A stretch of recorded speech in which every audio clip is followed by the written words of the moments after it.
Magandang gabi, ang pinakamalaking balitang tinutukan natin ngayon. Mahigit 50 tao na ang kumpirmadong patay at halos 300 ang nawawala sa malawakang sunog sa isang apartment complex sa Hong Kong.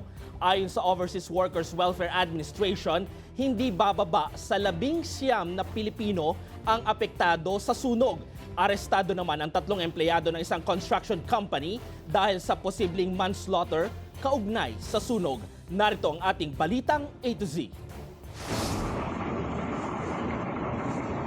Naglalagablab pa rin ang ilang gusali sa Wang Fu Court sa Hong Kong. Isa ito sa 8 gusaling housing complex na may 2,000 apartment units. Mahigit sa 24 na oras nang hindi pa naapula ang sunog mula Miyerkules ng hapon at itinuturing na pinakamapaminsalang sunog sa Hong Kong sa nakalipas na mga dekada.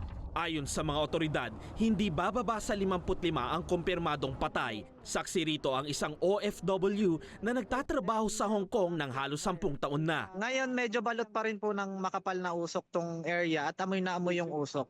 Maraming pulis na naka-standby and tuloy-tuloy yung pagdating ng mga ambulansya. Then meron pang active fire dun sa taas, sa mga ilang buildings. Parang 3 pa rin yung active fire sa ibang buildings. Then may mga unit. Ayon sa mga ulat, nagsasagawa ng renovation sa complex na nababalutan ng mga kawayan na scaffolding at safety netting na posibleng nagpalala sa pagkalat ng apoy. 2 years siyang nire-renovate pero still nandun pa rin yung mga tao na nakatira.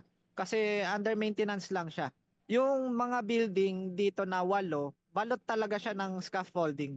Kasi usually yun naman talaga yung ginagamit ng Hong Kong, yung bamboo scaffolding. Ayon sa isang building expert, kumalat ang apoy sa 32 palapag sa loob lamang ng 5 minuto. Inaresto ng pulisya ang 3 construction company employees at iniimbestigahan sa kasong manslaughter dahil sa umano'y kapabayaan na nagpalala sa sunog. Karaniwan sa mga residente sa naturang complex ay senior citizens, edad 65 pataas. Sabi ng maraming residente, wala silang narinig na fire alarm kaya kinailangan nilang kalampagin ang mga kapitbahay. Patuloy ang search and rescue operations sa halos 300 residenteng nawawala pa rin. Kinumpirma ng Philippine Overseas Workers Welfare Administration o OWA na hindi bababa sa 19 na Pilipino ang apektado sa sunog.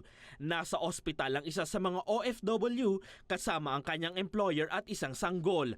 Ayon sa OWA, kabilang sa mga problema ng mga residenteng Pinoy ngayon ay ang kanilang nasunog na passport at employment contract.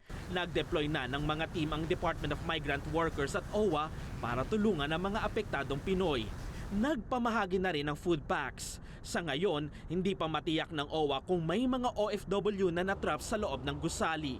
Ayon pa sa OWA, aabot sa 80 Pinoy ang residente sa naturang complex batay sa kanilang records. Naglunsad na ng investigasyon ng Anti-Graft Agency ng lungsod sa posibleng katiwalian sa renovation project sa naturang apartment complex.